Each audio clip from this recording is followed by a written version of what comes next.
नमस्कार, मैं हूं प्रवीण दुबे। प्रधानमंत्री नरेंद्र मोदी ने आज विवेकानंद जयंती के मौके पर राष्ट्रीय युवा महोत्सव के आयोजन में देश के युवाओं को वर्चुअल संबोधित किया। उनका मूल कार्यक्रम नासिक में था, लेकिन सुन रहा था पूरा देश। एमपी में भी मुख्यमंत्री मोहन यादव ने युवाओं से संवाद किया। प्रधानमंत्री मोदी की कोई भी अपील देशव्यापी मुहिम बन जाती है, ऐसा कई मसलों में हमने देखा है। स्वच्छता को उन्होंने मुहिम बनाया और वो धीरे धीरे देश के लोगों की आदत बनने लगा। हालांकि इस आयोजन के कई सारे राजनीतिक निहितार्थ भी हैं। तय है कि इस बार के लोकसभा चुनाव में जो तकरीबन 50 लाख नए वोटर्स, अगर मैं गलत नहीं हूं, तो उन्हें एड्रेस करना चाह रहे थे प्रधानमंत्री नरेंद्र मोदी। और इसमें कुछ गलत भी नहीं है, क्योंकि कोई पॉलिटिकल लीडर यही करता, कोई भी पॉलिटिकल लीडर हो करेगा यही। जो बात महत्वपूर्ण है उसका जिक्र जरूर आज होना चाहिए, वो है प्रधानमंत्री नरेंद्र मोदी की अपील।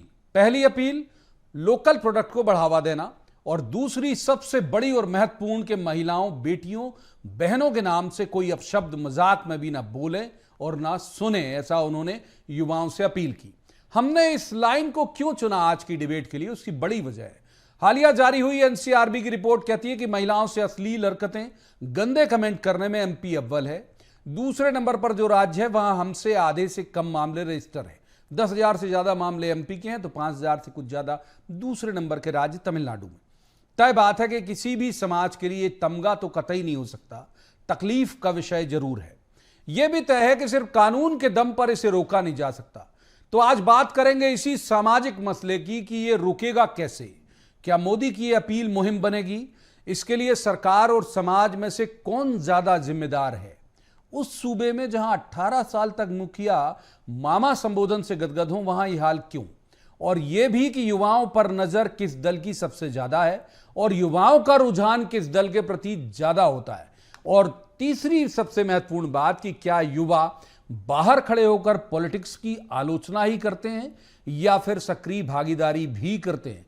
बहुत सारे सवाल जिन्हें लेकर एक बेहद खास पैनल के पास जाएंगे और कहेंगे कि जवाब तो देना होगा, लेकिन रस्मन सबसे पहले आपको दिखाते हैं एक रिपोर्ट। देखिए,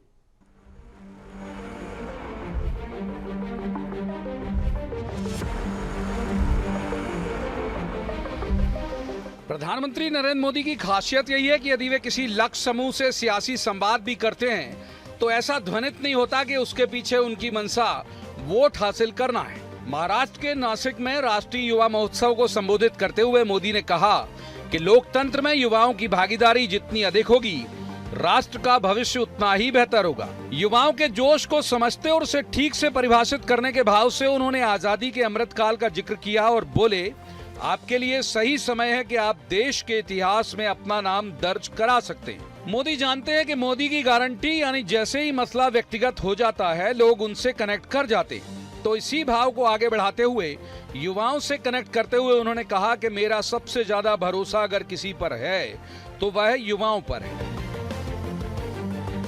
इस पीढ़ी का युवा खुलकर कह रहा है, विकास भी और विरासत भी। भारत दुनिया की टॉप 5 इकोनॉमी में आया है, दुनिया के टॉप 3 स्टार्टअप इकोसिस्टम में आया है, मैन्युफैक्चरिंग हब बन रहा है। मैं आपको 21वीं सदी के भारत की सबसे सौभाग्यशाली पीढ़ी मानता हूं। भारत के युवा ये लक्ष्य हासिल कर सकते हैं। मेरा सबसे ज्यादा भरोसा आप सभी पर है, भारत के युवाओं पर है। कुछ महीने बाद होने वाले लोकसभा चुनाव में तकरीबन 50 लाख नए वोटर्स वोट डालेंगे। मोदी का अंदाज इस तरह का होता है कि वे झलकाते नहीं कि उन्हें बदले में उनसे अपनी पार्टी के लिए समर्थन चाहिए। उन्होंने युवाओं से कहा कि आप अपनी राजनीतिक प्रतिबद्धता चाहे जो रखिए, लेकिन इतना संकल्प लीजिए कि आप लोकल प्रोडक्ट को प्रमोट करेंगे। और दूसरा, माँ, बेटी, बहन के नाम पर अपशब्द नहीं बोलेंगे और ना ही सुनेंगे। किसी भी अभियान को मोदी देशव्यापी मुहिम बनाने में मास्टर हैं। यदि युवाओं के बीच ये मुहिम भी कामयाब हो गई तो जितना फायदा बीजेपी को होगा उतना ही फायदा समाज को हो सकता है। मेड इन इंडिया प्रोडक्ट का ही इस्तेमाल करिए। किसी भी तरह की ड्रग्स और नशे की लत से बिल्कुल दूर रहिए। इन्हें अपने जीवन से दूर रखिए। और माताओं, बहनों, बेटियों के नाम अपशब्दों का, गालियों का इस्तेमाल करने का जो चलन है, उसके खिलाफ आवाज उठाइए, इसे बंद करवाइए। मैंने लाल किले से भी इसका आग्रह किया था। युवाओं से महिलाओं के प्रति सम्मान रखने वाली बात पर एमपी में भी अमल होना जरूरी है, क्योंकि बीते दिनों आई एनसीआरबी की रिपोर्ट बताती है कि एमपी महिलाओं से अश्लील हरकतें और गंदे कमेंट करने में देश में अव्वल है। ये तमगा किसी भी सभ्य समाज के लिए बेहद तकलीफदेह है और ये भी तय है कि ये किसी कानून के बूते तो नहीं रुकेगा तभी जब समाज इसके लिए जागरूक होगा। Bureau report, BSTV. तो जो खास पैनल हमारे साथ जुड़ा हुआ है, सबसे पहले उसका तारुफ मैं आपसे करा दूं। हमारे साथ है अनुमा आचार्य, ये कांग्रेस की राष्ट्रीय प्रवक्ता हैं। बहुत स्वागत है अनुमा जी का। दूसरी में श्रुति अग्रवाल, ये वरिष्ठ पत्रकार हैं, ये अच्छी राजनीतिक विश्लेषक भी हैं। बहुत स्वागत श्रुति जी का। और तीसरी स्टूडियो से हमारे साथ हैं गुंजन चौक से, ये बीजेपी की प्रदेश प्रवक्ता हैं। गुंजन जी का भी बहुत स्वागत। जानबूझकर हमने आज पैनल जो है वो महिलाओं का रखा, क्योंकि मसला उनसे जुड़ा हुआ है। सियासी संवाद भी करेंगे और गंभीर संवाद भी करेंगे। शुरुआत कर लेते हैं गुंजन जी से। गुंजन जी, एक बात जो मोदी जी ने कही कि आपके लिए सही समय है युवाओं के लिए, जो आपको इतिहास में दर्ज करा सकता है, जरा डिकोड करिए, क्या वजह है, ये कैसे सही समय उनके लिए? देखिए, ये स्वर्णिम भारत का समय अभी चल रहा है, अमृत काल का समय चल रहा है। और जैसा कि आज अवसर है विवेकानंद जी के जयंती का, और आज हम राष्ट्रीय युवा दिवस के रूप में इसे मनाते हैं, तो सर्वप्रथम मैं याद दिला दूं कि मोदी जी ने 4 वर्गों का वर्णन किया है, हमारे यशस्वी प्रधानमंत्री जी ने। वो 4 वर्ग है: युवा, किसान, गरीब और महिला। जिस देश के युवा, गरीब, किसान और महिला सशक्त है, उस देश का कहीं कोई मुकाबला नहीं कर सकता, और वो देश दुनिया में सर्वप्रथम नंबर 1 देश होगा। और यही उद्देश्य भारतीय जनता पार्टी का है, यही उद्देश्य मध्य प्रदेश सरकार का है, यही उद्देश्य केंद्र का है कि हमें हमारी महिलाओं को सशक्त बनाना है, समृद्ध बनाना है, सक्षम बनाना है और आत्मनिर्भर बनाना है। हमें हमारे युवाओं को हर वो अवसर देना है कि आज युवा इतिहास दोहरा पाए, आज युवा इतिहास में अपना नाम दर्ज करा पाए। जैसे कि आपने सुना होगा मोदी जी को भी कि हम आज भारत माता की जय कहते हैं, और भारत दुनिया में एक ऐसा देश है जहां पे मां का दर्जा जिसे दिया गया है। तो मातृ शक्ति को प्रणाम। और यही मातृ जिसे कहते हैं मां ही शक्ति स्वरूप है। हमारे देश में महिलाएं कन्या पूजन ये शक्ति का स्वरूप माना जाता है। ठीक है, आऊंगा आगे भी इसी से जुड़ी हुई बात पर। अनुमा जी को इन कर लेता हूं। अनुमा जी, आपका क्या आकलन रहा मोदी जी के आज की स्पीच को लेके, जो एक बड़े यूथ को एड्रेस था, देश भर के तमाम युवाओं को एड्रेस था? प्रवीण जी, पहले तो आपको नमस्कार। और आपको मैं कहना चाहती हूँ कि मेरा संवैधानिक अधिकार है कि मैं विंग कमांडर अनुमा आचार्य नाम से मृत्यु पर्यंत रहेगा। तो क्योंकि आपके डिबेट में पहली बार आई हूँ तो शायद आपको मालूम नहीं था। मुझे मेरे संवैधानिक अधिकार से वंचित करके अगर महिलाओं के अधिकारों की बात करेंगे तो फिर बात की क्या शुरुआत की जाए जी। दूसरी बात, आज विवेकानंद जी का आज उनके उत्सव के मौके पर प्रधानमंत्री ने जो कहा, तो पहले मैं बता दूं कि विवेकानंद जी का जो कपड़ों का रंग था वो भारतीय जनता पार्टी ने जरूर अपनाया, लेकिन मैं विवेकानंद जी के बारे में उनका लिखा हुआ, उनका कहा हुआ कोट कर रही हूं, और सुनिएगा कोट: जनसाधारण की उपेक्षा को मैं राष्ट्रीय महापाप मानता हूं और वही हमारे पतन के कारणों से एक है। कितनी भी राजनीति कर लें उसका कोई मतलब नहीं रह जाएगा जब तक कि भारत की आम जनता सुशिक्षित और सुपोषित नहीं हो जाती। हम उनके खर्च पर शिक्षित बनते हैं, वही हमारे मंदिर बनाते हैं, लेकिन बदले में हम उन्हें लात मारते हैं। वास्तव में हम उनसे गुलामों की तरह व्यवहार करते हैं। यदि हमें फिर भारत को गढ़ना है तो हमें उनके लिए काम करना होगा। इसमें सारे वंचित, महिलाएं भी उसमें आती हैं, दलित। तो इस भारतीय जनता पार्टी की सरकार के 10 सालों के दौरान दलितों पर अत्याचार 46.11% बढ़ा है, आदिवासियों पर 48.13% बढ़ा है। महिलाओं के बारे में बात कर लेते हैं, हर 1 घंटे में 51 FIR लिखी जाती हैं। और प्रधानमंत्री जी की स्पीच की बात कर लेते हैं। उन्होंने कहा हम मैन्युफैक्चरिंग हब बन रहे हैं। भारत में मैन्युफैक्चरिंग सेक्टर का 16 से 17% का योगदान होता था, अभी वो 13% पर आकर खत्म हुआ है, और उसके बाद दिसंबर में और भी कम हुआ है। तो प्रधानमंत्री जी जो कहते हैं, आप कहते हैं कि वो चुनावी फायदे के लिए नहीं करते, वो सिर्फ जुमले बोलते हैं। और जो उन्होंने कहा उस पर मुझे सख्त आपत्ति है, क्योंकि ये वो है जो 900 चूहे खाकर बिल्ली हज को चली की कहावत पे खड़े उतरते हैं। कैसे? उन्होंने ही कहा था ना, आपको याद दिलाऊं क्या? दीदी, ओ दीदी, ये बिल्कुल पनवाड़ी की दुकान पे जो लड़के शोहदे खड़े होते हैं वैसी भाषा थी देश के प्रधानमंत्री की। और याद दिलाऊं, ठीक है, जर्सी गाय कहा था किसी को। यहाँ बैठी हुई महिलाओं का सिर अगर शर्म से नहीं झुक जाता इस बात पर, तो मैं समझती हूँ कि महिलाओं के प्रति उनकी कोई आस्था ही नहीं है, अपने ही जो उनका अपना सेगमेंट है उनके प्रति।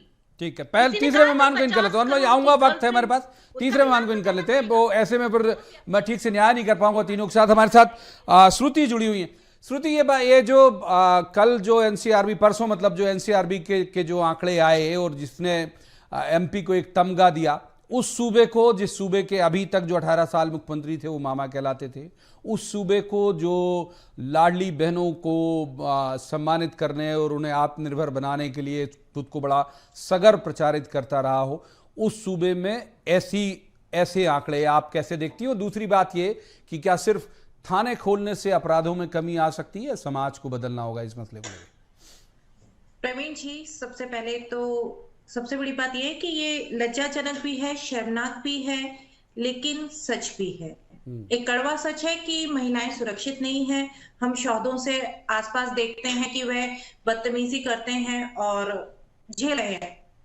जो आम महिलाएं हैं वह काफी कुछ, या आम लड़कियां हैं या जो स्कूल जाती हैं, कॉलेज जाती हैं, हम बड़े शहरों को छोड़ दें, हम अगर बड़े शहरों में वो थोड़ा सा सुरक्षित महसूस कर लेती हैं क्योंकि जिंदगी फास्ट हो गई है। लेकिन जिस शहर से आप बैठी हैं इंदौर, वो टॉप 6 में है वहां का उस आंकड़े में। लेकिन हमारे यहाँ ही, मैं वही उसी पे आ रही थी कि इंदौर में ही ऐसी घटनाएं भी हुई हैं जिसमें लड़की ने छेड़छाड़ से परेशान होने के बाद आत्मदाह किया है, आत्महत्या की है। तो ऐसी घटनाएं भी इंदौर जैसे शहर में आती हैं। तो मेरा ये कहना है कि जो आज प्रधानमंत्री ने भी कहा, जो सारी चीजें भी हैं कि महिलाओं की स्थितियां अच्छी नहीं है।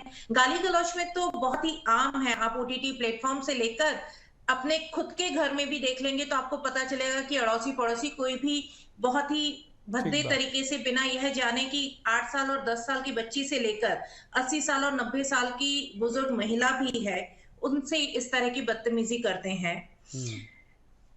तो यदि हम देखें तो मुझे लगता है कि हमारे मध्य प्रदेश की स्थिति, एनसीआरबी के आंकड़े भी कहते हैं, इस मामले में बहुत शर्मनाक है। और मतलब मुझे ये कहने में गुरेज नहीं है कि मुझे भी एक ऐसे ही व्यक्ति को, जो कि मेरे पड़ोसी थे, उन्हें थाने में बैठाना पड़ा था क्योंकि वो आम रोजमर्रा की जिंदगी में हर एक को इसी तरह से गालियां देते थे। जब वह गालियां कहीं ना कहीं हमारे घर के आसपास आई तो मुझे रोकना पड़ा, क्योंकि हम देखें तो आईपीसी की धारा भी है 294, जिसके तहत अश्लील बातें करना, गाली गलौज करना। ठीक बात है, ये बिल्कुल अलग मसला है। माना वही मैंने पूछा भी कि थाने खुलने से अपराधों में कमी नहीं आती, ये बात सही है कि भाई धाराएं, प्रावधान कितने लोग जाएंगे, मैं उसी चीज पे कि थाने कितने लोग जाएंगे। मेरे साथ भी 8-10 साल पहले जो घटना हुई थी, जब तक वो हमारे तक नहीं आई, मेरे घर के बुजुर्ग तक नहीं आई, तब तक मैंने उस घटना के लिए थाने में जाना, उन्हें लेकर गई, लेकिन कॉलोनी में और किसी ने ऐसा नहीं किया। और मैं जिनकी बात कर रही हूँ सब भी सुशिक्षित थे। ठीक बात है, आऊंगा आपके पास, आऊंगा आपके पास। एक बार गुंजन जी को इन करता हूँ। गुंजन जी, हमने देखा है भाई स्वच्छता उन्होंने अपील की, मोदी जी ने, तो उसे देशव्यापी मुहिम, जाहिर है कि भाई बीजेपी और उसके आनुषंगिक संगठन और समाज सब मिलके मुहिम बना देते हैं। मालदीव पे बोला, मालदीव पे एक मुहिम सी बन गई। तो चलाइए ना मुहिम इस बात को लेकर। अगर वो कह रहे हैं कि भाई युवाओं से कि भाई गाली मत दीजिए कतई, एक जैसी सेल्फ कंट्रोल शुरू होगा, ये मैं मानता हूं, बार बार हो सकता है पैनल सहमत होगी, सिर्फ आईपीसी के प्रावधान से या नई जो कानून की वो बनी है पॉलिसी उसके प्रावधान से रुकेगा नहीं, समाज को भी जागरूक होना पड़ेगा। तो चलाइए मुहिम, बीजेपी चलाए मुहिम कि भाई कोई गाली नहीं देगा। देखिए प्रवीण जी, मुझे बहुत आश्चर्य हो रहा है कि आज कांग्रेस स्पोक्स पर्सन को सबसे पहले तो मोदी जी का सर्वप्रथम आभार देना चाहिए था। आज हमारे प्रधानमंत्री जी ने आज फिर से महिला सम्मान की बात की थी। आज हमारे प्रधानमंत्री ने फिर से यही अपील की थी जो आप कह रहे हैं कि महिलाओं का सम्मान सर्वोपरि है, और ये भारतीय जनता पार्टी का उद्देश्य हमेशा से रहा है। लेकिन आज ये विरोध की बात कर रही थी, कहां गया इनका विरोध जब इनका वरिष्ठ नेतृत्व मध्य प्रदेश में महिलाओं को टंचमाल और आइटम कह के बुला रहा था। क्या मैं इन्हें याद दिला दूं दिग्विजय सिंह जी की भाषा, क्या मैं इन्हें याद दिला दूं कमलनाथ जी की भाषा? कहां गया था इनका विरोध जब ये सनातन के विरोध में, सनातन को डेंगू मलेरिया कहते हैं, कहां गया इनका विरोध जब कोई भी ऐतिहासिक पर्व भारत में बनता है, जैसे कि आज हम देख रहे हैं श्री राम की प्राण प्रतिष्ठा हो रही है अयोध्या में, और ये क्या कर रहे हैं, उसका विरोध कर रहे हैं। जब इन्होंने आदिवासी महिला की बात की तो मैंने याद दिला दूं कि संविधान के सर्वोच्च पद पर एक आदिवासी महिला को, द्रौपदी मुर्मू जी को किसी ने बैठाया है, वो भारतीय जनता पार्टी है, लेकिन उसका समर्थन नहीं किया था, कांग्रेस ने उसका विरोध किया था। लेकिन आज मैं अच्छाई की बात करना चाहती हूं कि ये महिला सम्मान की आज अपील हमारे यशस्वी प्रधानमंत्री जी ने पूरे देश से की है। ये राजनीतिक मुद्दा नहीं है, ये सामाजिक मुद्दा है। आज आपने अपनी डिबेट की शुरुआत की थी कि मैं एक सामाजिक मुद्दे पे बात कर रहा हूं, तो मैं भी सामाजिक मुद्दे के तौर पर एक महिला होते हुए, एक वकील होते हुए ये बात कह रही हूं कि कानून मध्य प्रदेश का भी सशक्त है, लेकिन सब कुछ कानून से नहीं होता, सब कुछ कानून से नहीं होता। इससे एक बार अनुमा जी को इन कर लेते, तो युवाओं को इस अपील को,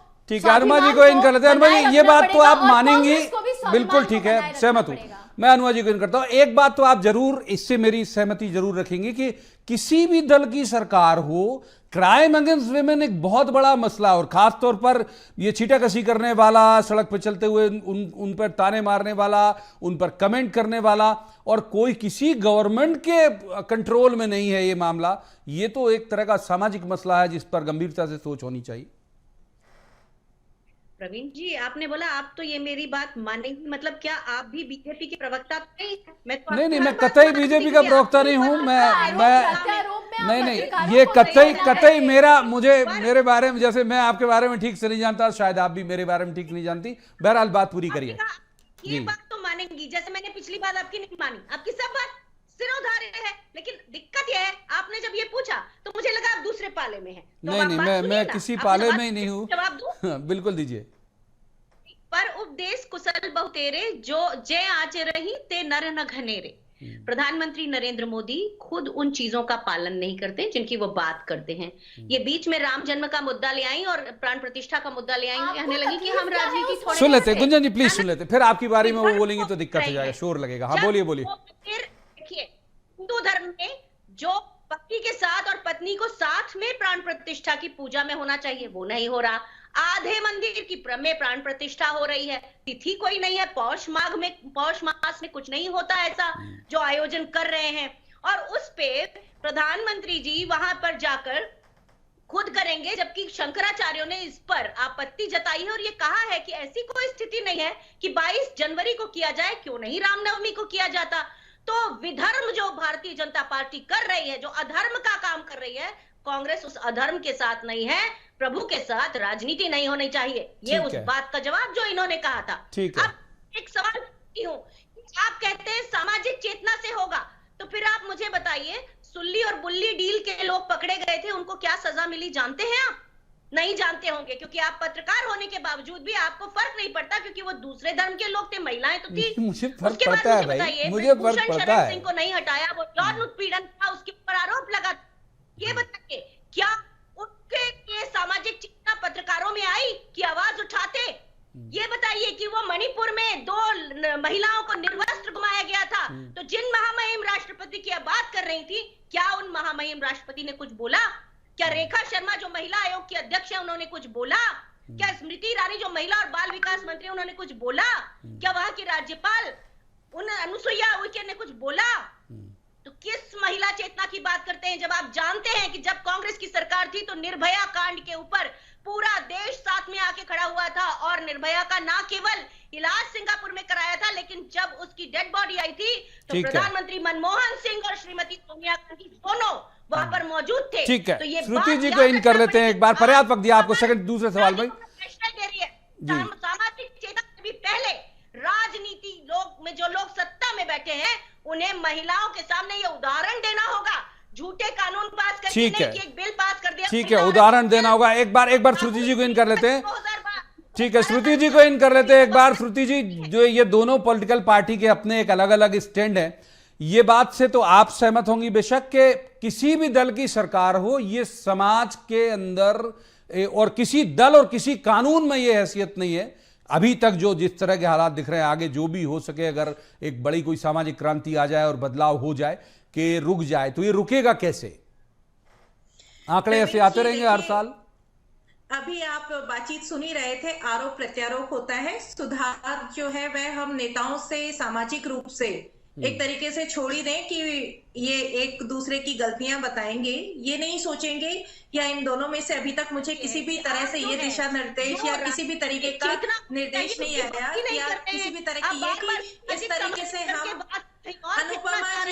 अनुपमा जी सुन लीजिए अनमोल, प्लीज सुन लीजिए। आपके वक्त भी जब ये बोल रही थी गुंजन जी तो मैंने रोका था। श्रुति जी की बात तो सुन लेते हैं, क्या कहना चाह रही है वो। ये बात सामाजिक चेतना की जो हम कर रहे हैं, हनुमा जी शांत रहे, हनुमा जी शांत रहे, सुने, हनुमा जी सुनने का धैर्य रखें। बात पूरी हो जाने दीजिए प्लीज। शोर में तब्दील हो जाएगा तो फिर ये अच्छा नहीं लगेगा। अनुमा एक बार बात पूरी, श्रुति क्या कह रही है सुन लेते हैं। श्रुति बोलिए। पूरी सुन लें। मुझे लगता है कि यहाँ हमें आरोप प्रत्यारोप की जगह सामाजिक चेतना की बात करनी चाहिए। मैडम मैं बहुत विनम्रता से एक बात बता दूं आपको, मैं विनम्रता से एक बात बता दूं कि मेरे ऊपर ठप्पा किसी दल का है नहीं और कभी रहा भी नहीं। मैं मैं ऐसे उठने वाली उंगलियों की बहुत ज्यादा परवाह भी नहीं करता, कतई नहीं करता। मैं किसी के पेरोल पे कभी मैंने जीवन में काम नहीं किया। मेरा बहुत लंबा कैरियर रहा है और सर्टिफिकेट नहीं चाहूंगा, प्लीज माफ कीजिए। मैं विनम्रता से बात कर रहा हूँ आपसे। बात करिए श्रुति, बात पूरी करिए, बात पूरी करिए। धैर्य रखिए। अनुमा जी शो मेरा है, मुझे मेरे हिसाब से कर लेने दीजिए प्लीज। बलात्कार में अक्सर वो यौन उत्पीड़न में क्यों पकड़े जाते हैं, यही प्रवीण जी कांग्रेस का असली अरे अब छत्तीसगढ़ राजस्थान की भी घटनाएं कर दूंगा तो फिर आप कह देंगे कि आप भाजपा के प्रवक्ता की तरह बात कर रहे हैं। अनुमा जी मेरा भी 30 साल का कैरियर है, बहुत सारी जगह बहुत संस्थानों में रहा हूं, बहुत अच्छा अध्ययन करके बैठता हूं। मैं पॉलिटिकल संवाद नहीं करना चाह रहा था, इसलिए आपसे प्रतिप्रश्न नहीं किया इस मसले पर। श्रुति जी बात पूरी करिए प्लीज, बात पूरी करिए। श्रुति जी बात पूरी करिए। प्रवीण जी मेरा यही कहना है कि जब तक हम सामाजिक रूप से नहीं जुड़ेंगे, ना तो नेताओं की तरफ से ना तो कानून की तरफ से कोई बदलाव होने वाला है। और जिस तरीके से ओटीटी प्लेटफॉर्म से लेकर हर जगह पर माँ बहन की गालियां, चाहे वह हिंदी में हो चाहे इंग्लिश में हो, और ओटीटी के आने के बाद तो हिंदी में भी, पहले ये होता था कि एफ वर्ड बोला जा रहा था अच्छे स्कूलों में, या हम जिसे इंग्लिश मीडियम स्कूल कहेंगे या जिसे हम कहेंगे कि दूसरे तरीके से जो हाई क्लास के स्कूल है वहां पे एफ वर्ड चल रहा था, लेकिन हिंदी की गालियां नहीं पहुंच रही थी। अब जिस तरीके से ओटीटी के प्लेटफॉर्म पे भी इस तरह की गालियां शुरू हो गई हैं, तो हम छोटे 10 साल 11 साल के बच्चे के मुंह से भी ये गालियां सुन रहे हैं। मेरे सामने का ये भी 4 दिन पहले का किस्सा बताती हूँ कि एक फादर अपनी 8 साल की बच्ची को लेकर जा रहे थे बाइक पर, और पीछे से जो वैन चालक है उसकी किसी गाड़ी से भिड़ंत हुई, क्योंकि इंदौर का ट्रैफिक आप जानते ही हैं बहुत खराब है। उसने उतर के उसे माँ बहन की गालियां देना शुरू की, और वो 8-9 साल की बच्ची की उसने पलट के अपने फादर से कहा कि ये एफ वर्ड बोल रहा है ना। यानी एक बच्ची जिसके एक 8 या 9 साल की बच्ची जिसको देखकर लग रहा था कि ये किसी इंग्लिश मीडियम में एजुकेटेड होगी, उसको भी हिंदी की माँ बहन की गालियां समझ में आ रही थी। तो उस तरीके से मुझे लगता है कि एक सामाजिक चेतना जो है वो जरूरी है। बिल्कुल सही। गुंजन जी को इन करते। गुंजन जी एक जो बात सवाल है वो ये है कि बात सही है जो मैंने एक अपने पहले सवाल में भी कहा था कि भाई 18 साल एक सीएम जो खुद को मामा के तौर पर प्रचारित कर रहे हो, जो खुद को लाडली बहना, उनका अपनी बहनों को लाडली बहना कह रहे हो, वो ये एक बाल नहीं बुलंद करा पाए सरकार का कि एनसीआरबी के ऐसे आंकड़े नहीं आते। एक तरफ आप लाडली बहना और नगद पैसा और सशक्तिकरण की बात कर रहे हो, खुद को मामा कह रहे हो, और फिर उसके बाद ये स्थिति, ये कागज कैसे आ सकते हैं इस तरह की? प्रवीण जी देखिए, महिला अपराध का जो मुद्दा है ये बहुत दुखद है और ये राजनीति का मुद्दा बिल्कुल नहीं है, और महिला होने के नाते तो बिल्कुल भी नहीं है।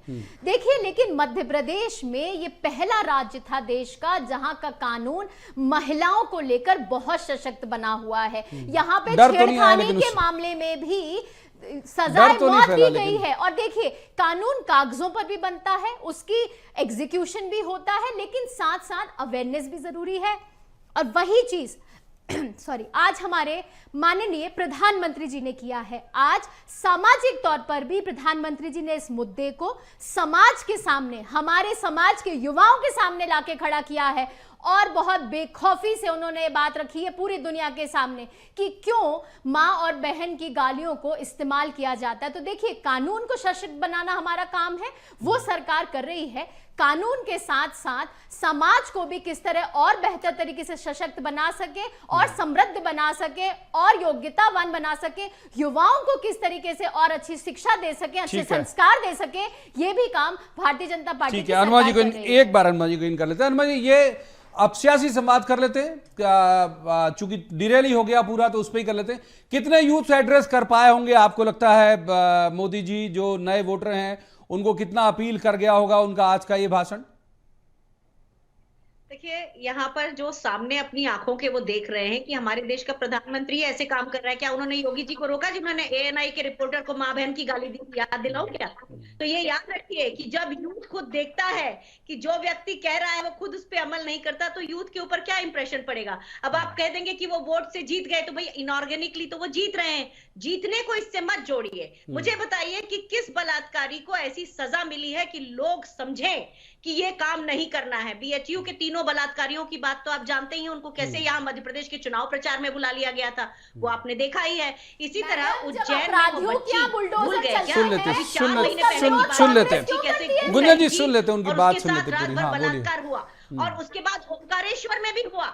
तो आप ये देखिए, आपको हर बार देखना पड़ेगा कि राजनीतिक जहां पर इच्छा शक्ति है, क्या वहां पर काम हो रहा है? सामाजिक चेतना तो आप तब जगाएंगे। समाज तो आज डरा हुआ बैठा है, कुछ बोलने से डरता है। घर में इस तरह की कोई घटना हो जाती है। मेरे विदिशा में दुपरिया गांव में एक बिटिया ने आत्महत्या की और उसके पिता ने आत्महत्या कर ली, क्योंकि उस समय शिवराज सरकार थी और उन्होंने कुछ उसके जो दबंगई करने वाले वो भारतीय जनता पार्टी के लोग थे। तो कैसे युवाओं पर क्या असर पड़ेगा आप बताइए? मैं बिल्कुल नहीं मानती जो प्रधानमंत्री खुद अपशब्द का प्रयोग करते हो, जो खुद महिलाओं के बारे में जर्सी गाय 50 करोड़ की गर्लफ्रेंड जैसी भाषा बोलते हो, जिनके जमाने में उनके मुख्यमंत्री मां बहन की गालियां सामने बोलते हो।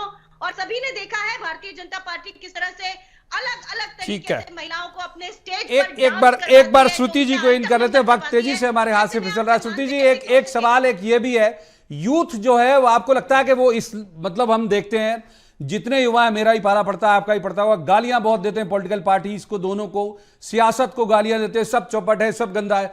वो कभी इसे कैरियर ऑप्शन के तौर पे कभी आपने किसी का सुना कि नहीं मैं तो सियासत करूंगा, तब तक जब तक वो नेता का बेटा ना हो, दोनों तीनों चारों किसी भी दल का हो चाहे? बिल्कुल नहीं करता प्रवीण जी, क्योंकि मेरे आसपास आपका और हमारे बच्चे खुद युवा हो रहे हैं, तो हमने देखा है।